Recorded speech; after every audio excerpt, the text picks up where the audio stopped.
Assalamualaikum warahmatullahi wabarakatuh. Salam sejahtera, salam kebajikan bagi para mahasiswa, mahasiswi, para sahabat-sahabati, para pemerhati pendidikan siapapun dan dimanapun Anda berada. Pada saat ini saya akan menjelaskan terkait mata kuliah pengantar ilmu pendidikan. Mata kuliah pengantar ilmu pendidikan ini merupakan berbagai aspek yang berhubungan dengan dunia pendidikan dan diharapkan dapat memberikan pengantar kepada para mahasiswa, para mahasiswi yang mempelajari mata kuliah pengantar ilmu pendidikan agar dapat memahami ilmu pendidikan dan memberikan gambaran umum tentang dunia ilmu pendidikan. Mata kuliah ini juga diharapkan dapat menambah hasanah keilmuan dalam dunia pendidikan bagi para mahasiswa dan halayak umum, serta memberikan inspirasi bagi para pengambil keputusan agar tidak salah kaprah dalam membuat kebijakan dan keputusan bagi dunia pendidikan, khususnya di Indonesia ini. Para mahasiswa yang saya banggakan, setelah mahasiswa-mahasiswi belajar mata kuliah ini, tentunya harapan yang harus dipahami seperti apa ilmu pendidikan itu. Apa yang dimaksud dengan ilmu itu? Kemudian, setelah paham dan mengerti apa tafsir dari ilmu, maka selanjutnya mahasiswa harus paham dan mengerti apa yang dimaksud dengan pendidikan itu.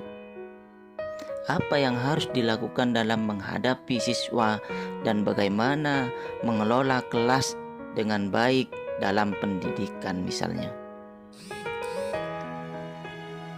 Pada mata kuliah ini akan dibahas banyak hal tentang perilaku manusia sebagai makhluk sosial dan dipengaruhi oleh lingkungan rumah tangga, sekolah, dan masyarakat. Selama satu semester ini akan membahas berbagai persoalan yang dihadapi siswa dan bagaimana cara menghadapi persoalan tersebut. Setelah mahasiswa belajar mata kuliah ini, setidaknya wawasan secara akademik dan non-akademik bisa bertambah. Para mahasiswa-mahasiswi yang saya banggakan, pada kesempatan ini saya akan membahas sedikit tentang pengertian ilmu dan pengertian pendidikan.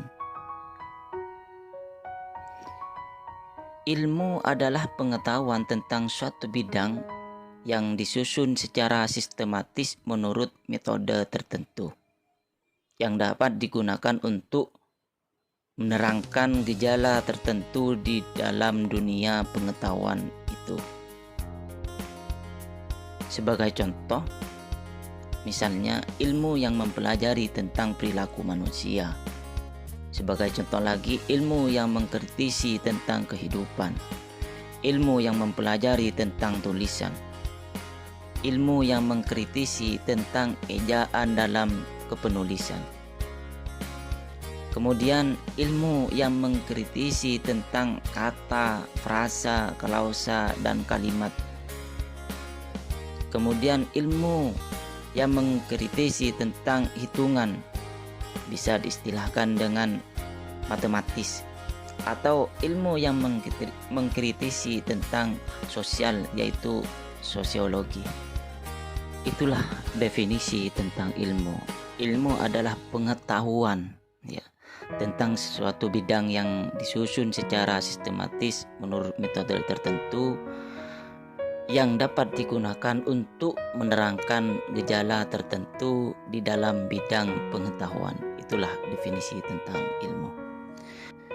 Selanjutnya, saya akan menjelaskan tentang pengertian atau definisi tentang pendidikan.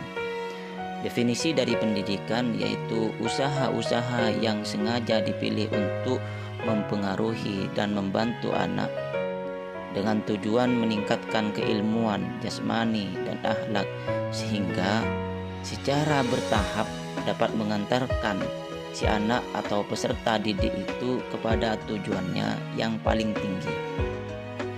agar peserta didik itu hidup bahagia serta seluruh apa yang dilakukannya menjadi manfaat bagi dirinya sendiri dan masyarakat. Sebagai contoh dari pendidikan, yaitu sekolah dasar misalkan, pendidikan tingkat SMP, SMA sampai perguruan tinggi, itu biasanya diistilahkan dengan pendidikan umum. Contoh lain yaitu pendidikan agama seperti pondok dan lain sebagainya. Itu yang dimaksud dengan definisi pendidikan. Para mahasiswa-mahasiswi yang saya banggakan. Selanjutnya nanti ketemu pada pertemuan kedua, di mana pada pertemuan kedua ini nanti akan membahas hakikat manusia dan pendidikan. Pertemuan ketiga kita akan membahas tentang dimensi manusia dan pendidikan.